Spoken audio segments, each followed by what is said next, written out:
Keith, I thought for the rest of this lecture, it would be nice to give a brief history of ultrasound neuromodulation, and then after that, talk a little bit about who are all the speakers that we're going to have in the class. Yeah, that sounds good to me. And fortunately, on this particular lecture, we already have slides ready to go. So we thought a good way to intro you guys into, why it is that we're actually using ultrasound to affect the brain is to compare it to the other modalities in psychiatry today. So on the far left, we're trying to sort of simplify and project the idea of pharmacology. So this is, you take some sort of pill, it's absorbed into your bloodstream through your gut, and it basically flushes your brain. So the problem here, illustrated by the affected region in blue, is that the drug is going to bathe your entire brain. And while there are targets of that drug in particular regions, it's going to hit all these other regions where that target might be as well. I think I once heard an analogy that it's kind of like opening the hood of your car and dumping oil all over the engine. Some of it might dribble into the right places, but most of it's going to do more harm than good. So Hey, we Keith, lack. so that sort of depends on the drug being able to cross the blood-brain barrier, doesn't it? Yeah. Oh, another good point. Pharmacology has been heavily limited by the ability to actually get the drug from the bloodstream into the tissue. And Kim, I think we have a lot of answers for that with ultrasound, right? Yeah, we'll have a whole lecture on using blood-brain barrier opening to get drugs into the brain. Yeah.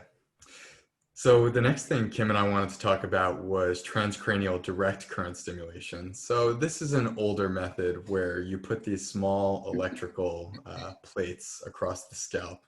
And the idea is that if you place a current across those electrodes, that some of this electrical field will cross into the superficial layers of the cortex, shown here.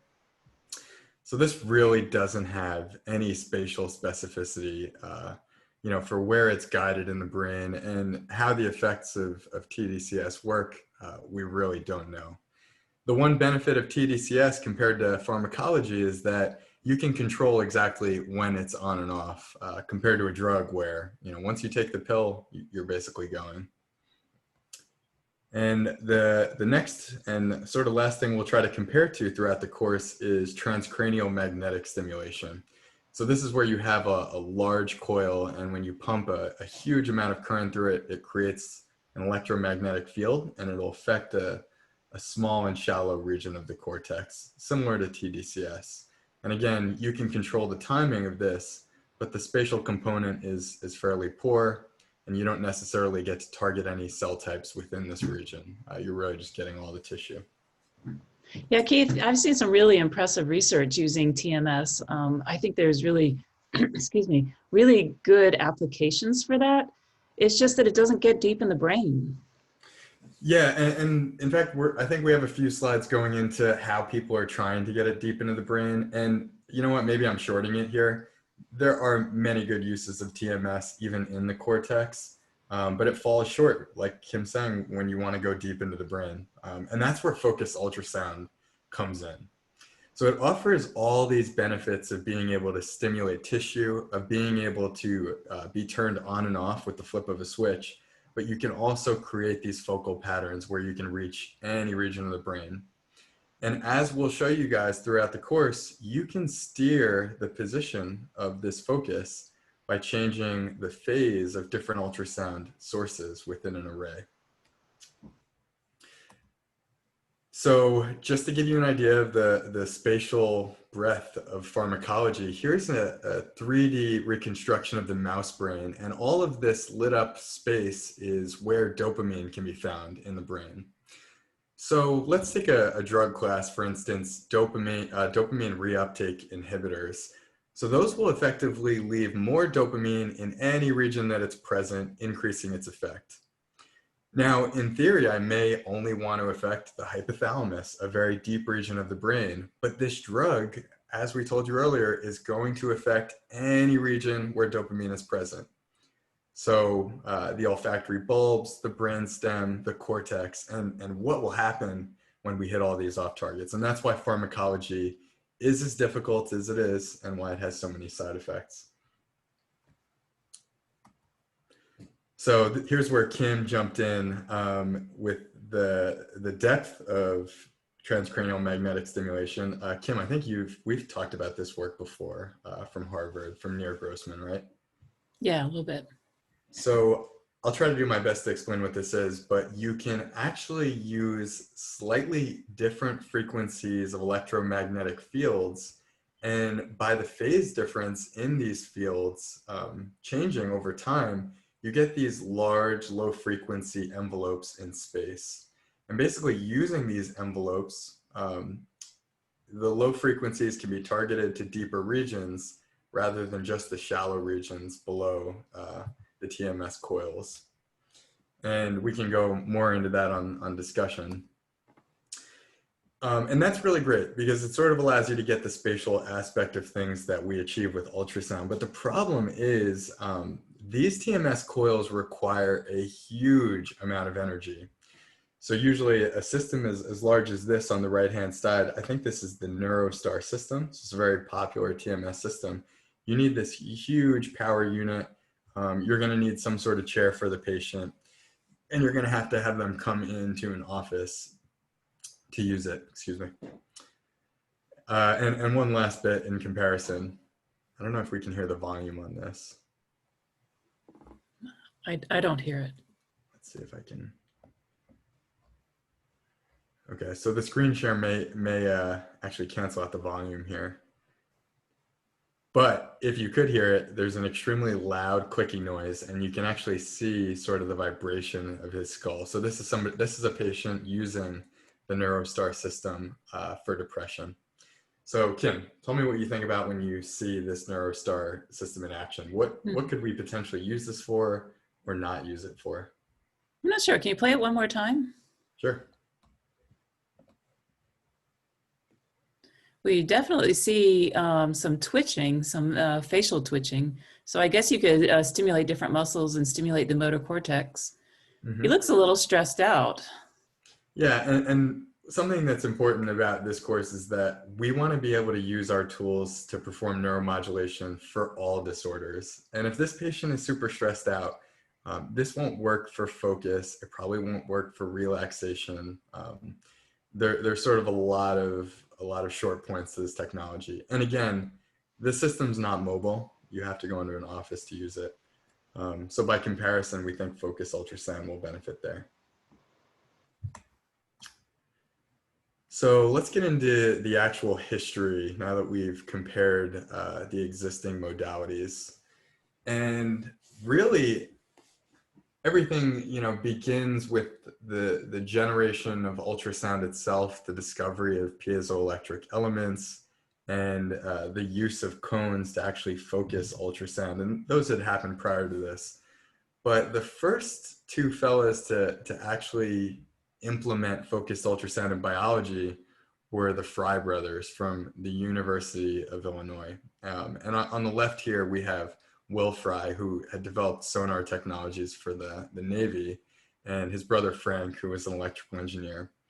And these two guys got together, and I think it was after World War II, they went to the University of Illinois with the idea that they could use focused ultrasound to treat brain disorders by basically destroying problem tissue in the brain. And I think Kim can tell you a little bit more about this apparatus on the right, but this is one of their earlier designs to use 4 large custom-made transducers you can see in the image here. And by positioning them somewhat orthogonally to each other, you might be able to create a small focus point at a distance. Yeah, so he positioned the 4 so that the foci would overlap with each other. And I think, I could be wrong, but I'm pretty sure they were treating patients with Parkinson's disease and using it to ablate a part of the brain. And we'll talk a little bit in one of the lectures about the use of focused ultrasound for treating motion disorders. Can you go back a second to that prior slide? And so we'll talk about the treatment of motion disorders, and that's very similar to what he was doing. At the time, they didn't know how to deal with the skull. So to do that treatment, they would take the skull off, which is pretty invasive. And right now we do know a lot more about how to deal with the skull. Although we're still trying to refine the technique, at least we can go transcranially now. Oh, that's Okay, news to me. So they actually removed large portions of the skull, like yeah, a bone saw style technique. I think so, Yeah. yeah. So that's common in animal studies just because it gets rid of large amounts of attenuation and refraction, but I hadn't heard of that being done in humans, so that's interesting. And here's an image of what Kim's referring to. This is a treatment of Parkinson's patients, and I imagine to remove some of the essential tremor. And you can see that there's this large apparatus for registering the brain's position relative to their transducers. So how does, what does that have to do with neuromodulation? We're talking about destroying tissue with large amounts of heat and pressure, but that's not what this course is about, is it, Kim? Well, I mean, it is one form of neuromodulation is to destroy the tissue, but mostly what we wanted to talk about was non-ablative neuromodulation, which is much, much lower intensity. So we will have a lecture about the use of ultrasound for ablation for motion disorders, but mostly we're going to talk about lower intensities. Mm-hmm. And the reason, we're talking about lower intensities really is derived from the Fry brothers' work. So on their way to demonstrate that you could in fact destroy small amounts of tissue, to treat disorders, they had to test everything between 0 and that point. And somewhere along that scale, they found that you didn't damage tissue in any way, but you did temporarily disable it. And one of the classic, maybe first and most important experiments of non-ablative, and we'll call it non-ablative neuromodulation, of non-ablative neuromodulation was an experiment in the cat. So what they would do was take a small bipolar electrode and place it through the skull into a region of the brain called the lateral geniculate nucleus. And this region forwards information from the retina through the visual cortex and into the rest of the visual processing system. So when a light flashes in front of the cat's eye, you can see that this spike occurs. I'll play that one more time. And the amplitude of this spike is really representative of how well these cells are firing. And what the Fry brothers found is that at baseline, you could consistently get these spikes from these flashes of light to an anesthetized cat. But that when you used continuous low intensity ultrasound, you could attenuate these spikes massively, almost disabling the system. Now, that was great, and it was in line with their thinking of tissue ablation. But what was really incredible, and is the foundation of what we do today, is that the cells came back to their normal firing rate. So they could temporarily change the function of neurons in the brain. And to me and to Kim, that is just an absolutely beautiful thing. And this is the first time that had been done. Kim, Yeah, you've so read this classic paper, right? we reproduced this work because one of the problems with this was that they didn't have very much information. It was like one column in Science magazine, and they didn't say what their intensities were. They didn't have any idea. And so we reproduced this. We did this in a sheet model. This is some work in my lab by Morteza Mohammed Jabadi. And what he showed was exactly this, where the visually evoked potential got smaller. And then after some time period, it came back again. And so there's a couple of parts of this that are really interesting. One of them is that, of course, that it's reversible, so it comes back. But the other one is that it takes a little while for it to come back. And so that provides some period of time in which you can sort of assess the tissue or perform some additional tests while it's still having that suppressive activity from the ultrasound. So that's something that we'll see a little bit later when one of the groups is going to put their subjects in an MRI. They're going to look at resting state, fMRI, during the period where they've created a suppression of the tissue. Mm-hmm. And I don't want to put Morteza on the spot if he's watching at any point, but isn't this award-winning work from your lab?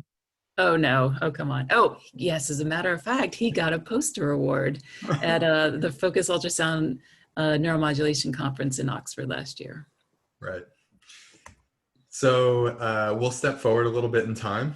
It's funny, essentially, there's really very little for a 20 or 30 year period about focus ultrasound after the Fry brothers. But then somewhere in the Soviet Union comes in Leonid R. Gavrilov. And, I would love to say there's a lot to say about him, and there really is. There are books about him, but the problem for us in America You know what? is There is that, a book about him. I have it right here. Oh, hard to see. there it is. Anyway, most of these articles, the book I think was well translated, but they're just not translated and they're really hard to access. And I actually find that there's a ton of work out of Russia during sort of the Cold War period that has really done amazing work that just nobody sees because it's just untranslated archival stuff. And I've heard people doing entire theses on what they thought was novel, and in the last day they found out that it had been done in Russia 30 years ago. So that's kind of like Leonid. He had done things ranging from sensory modulation in the hand. Here you can see him focusing ultrasound onto the fingertips to see if he can make artificial touch sensation, which he was able to do across the palm. He worked on the auditory system of frogs. Here is him using a focused ultrasound beam on the frog auditory processing centers in the brain to see if he could modulate whether or not a frog could hear. And I think Kim knows a little bit more about what he's up to these days, but some recent work that I've seen is his using non-normally distributed phased arrays to generate complex patterns with ultrasound. I think he's a physicist by training like you, Kim. Is that correct? I think so. So yeah, Leonid, there's a lot to be said about him, but he was sort of the middle revival of focused ultrasound modulation. Now, I don't know if this is a controversial idea, but we would argue that focused ultrasound had been given very little attention for almost another 35 or 40 years until what we consider something of like a rebirthing period. And that came from the work of William Jamie Tyler. And I guess we'll just tell you guys about the work and why we think it was so important. Now, when Jamie went back to revisit this field in 2008, he didn't do anything totally different from what Leonid had done, but he was using new tools and new ways of describing focused ultrasound modulation. And here you can see that in his original revivalist paper, he took an explanted brain of the mouse, which is now a much more popular animal model, and he delivered focused ultrasound. But instead of using electrical recordings, Jamie and his laboratory used optical readouts of neural activity. And what was really, really exciting about his work is that it was one of the first pieces of work to show that clear excitation of the cells. So here is calcium or neural activity. It's an optical readout. And you can see that upon stimulation here, the cell's activity transiently goes up for about a second before decaying back down. There were allusions to increased activity from prior papers, but no one had really shown it quite as clear as Jamie. And Kim, I don't know if you have a comment on this, but he wrote in the title of the paper that it was remote excitation, and there's something sort of attractive about remote control of the brain. Mm-hmm. Yeah, no, that's true. And it kind of reminds me of other people having used the word remote, or like remote palpation and things like that for using ultrasound. Yeah. Mm-hmm. And I think people have sometimes used remote control of fruit flies using optogenetics. So you can encode light sensors throughout the brain in weird regions. And if you shine a light on the fruit flies, you can make them walk backwards or in circles or to fight each other and things like this. So Jamie didn't stop there. He continued to move on to live animal models to show that not only could you do this in an explanted brain, but you could actually manipulate, the live animal, and that this had real potential for human application. So here you can see a head-fixed mouse, or an illustration of a head-fixed mouse, and an ultrasound transducer registered to the mouse's skull. And upon stimulation, I think this was of the hippocampus, or maybe it was the motor cortex, He basically plots out a raster plot of when these cells are firing. And again, he was able to show that over time, you have a certain amount of spikes or neural activity, which you'll learn a little bit about from one of our lectures later. And upon stimulation, you got this huge increase in spikes. And this was consistent across many trials. So again, not only could you increase the activity of these cells, but you could do it in an alive animal. So Yeah, so I just wanted to add, because of the work that Jamie did, that sort of stimulated Bill Newsom from Stanford, who's head of the Wu Tsai Neuroscience Institute. But back then, he came to me and he said, hey, you know, you do some work with ultrasound. What do you think about this? And so Bill and I and our graduate student, Randy King, went down to Jamie Tyler's lab, and Jamie spent a couple of days with us showing us his setup, and he was very gracious showing us how it all worked. that is amazing. I have heard the story that that's sort of where ultrasound was born at Stanford, were from those early conversations between all of you. Which actually brings us to the next slide. Not a lot of graphics here, but in 2015, Kim, correct me if I'm wrong on that year, it may have been much earlier. Yeah, I think it was a little bit earlier than that, but keep going. We'll call it around 2015. Stanford becomes a research hub for ultrasound neuromodulation research. If we haven't told all of you enough, this is a cutting edge field. It's not being done everywhere, but it is rapidly growing and very exciting.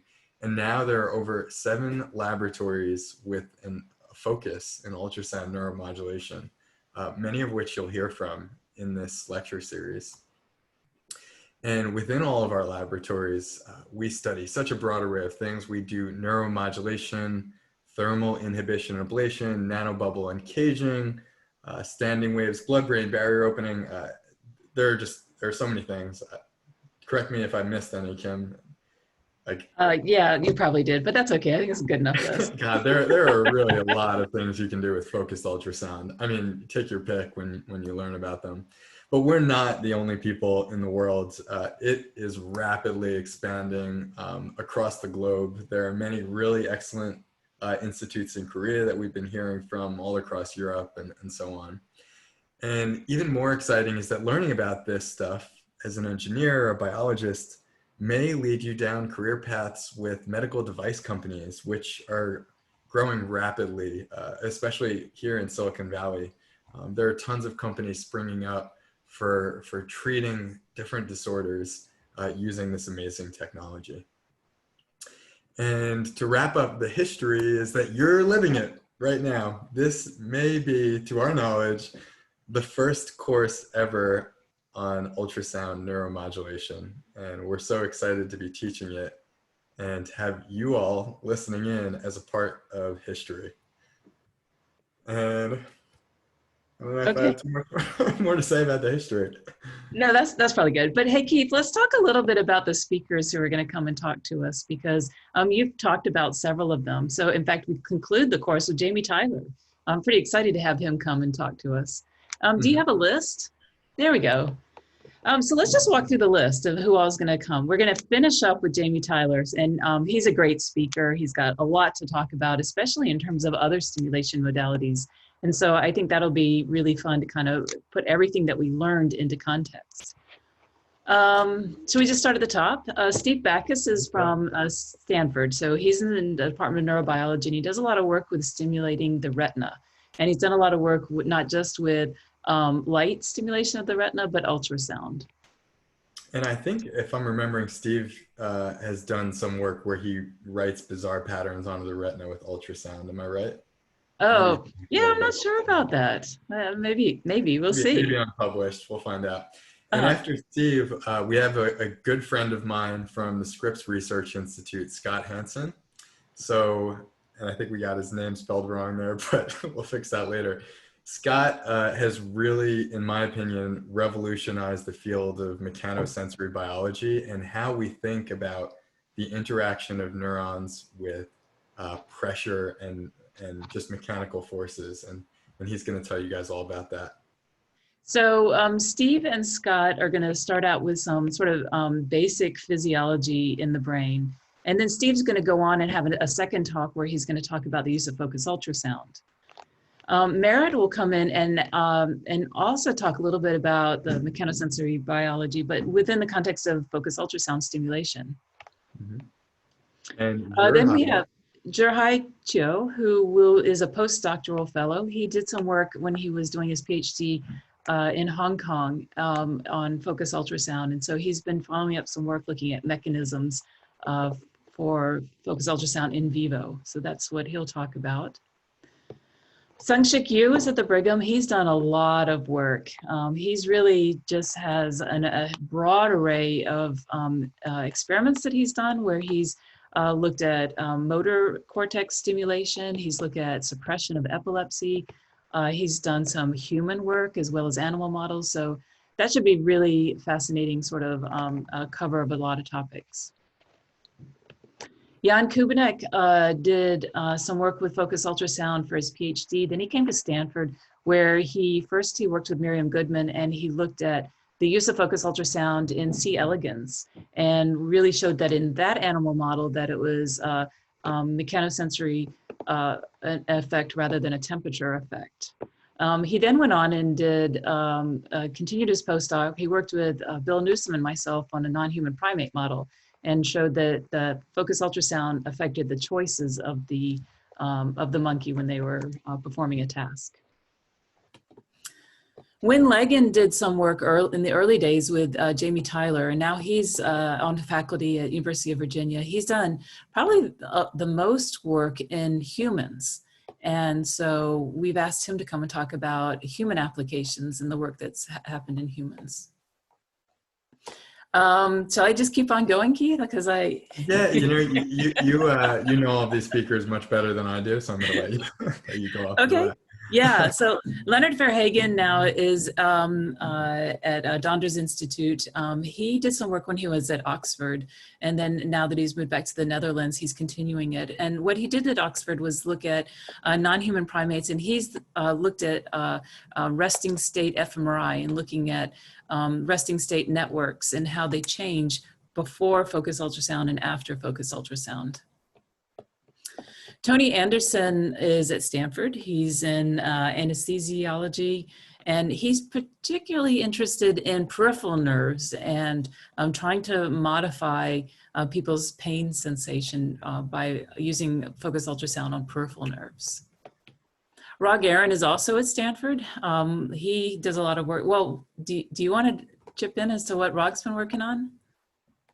Yeah, so Rog, if I'm remembering correctly, did his PhD with Carl Dieserath, and Carl's lab was famous for really giving rise to optogenetics or optical control of neurons. But Rog went in and was more interested in ultrasound spatially controlled, neural activity. And I think he was really a pioneer in the field of local release of drugs by encapsulating them in these little microbubbles and using those focused ultrasound fields to unleash them, but just in the region of the brain. So it's sort of a hybrid of what we talked about earlier, where you're using pharmacology, but you can actually spatially focus it. And maybe you can talk about what Rog is up to now, Kim. Yeah, no, that's exactly what he's working on. He also has some projects looking at BBB opening for treatment of brain cancer. But I think mostly what he'll talk about is the local delivery of those nanoparticles in drugs. Mm-hmm. Then we have Mikhail Shapiro. He's at Caltech. He's done a lot of different things. We'll talk a little bit about his work looking at sort of auditory confounds. But what I've asked him to talk about for his lecture will be kind of being able to genetically modify the effect. Then we follow up with Nick Todd, who's done some work. The idea there was, as we've mentioned, to use BBB opening with focus ultrasound in order to get drugs into the brain. But what Nick's been looking at is how just the opening of the blood-brain barrier affects the fMRI signal. So it's really interesting because for many of the things that we want to do, it would be great to have an fMRI signal to be able to look at what's happening in the brain with fMRI. But if the ultrasound itself is going to have an effect that's separate from ultrasound stimulating the brain to then have an effect, then that's something we need to understand better. Yeah, and in case anyone's wondering, even though you may know what fMRI is, it's really a measure of where blood is pooling or where it's flowing in the brain. But it is an indication of neural activity too. So there's this weird sort of conflict between, is there just blood flowing there, or is it flowing there because of the neural activity? And we'll get into that later. Yeah, we'll get into that. And then we'll follow up with Jamie Tyler, as I mentioned, and he'll give us a forward-looking presentation. So I'm really excited. We're going to have a lot of great speakers. And, you know, I have to say, although there's real drawbacks to doing this all on Zoom, there are advantages too. And the fact that we can get all these speakers and they're all, you know, absolutely willing to do it is great. And what's really, really exciting about this is that for, I think, all of the speakers, save a few, they're going to be joining in on the Friday discussions. So you're going to get the chance to ask these world-class researchers about what they're doing, create connections, understand the depth of things. I think it's going to be really great. Yeah. All right. So that sort of summarizes our overview today. The next lecture, we're going to get into pressure waves and description of pressure waves. And good. So see you then.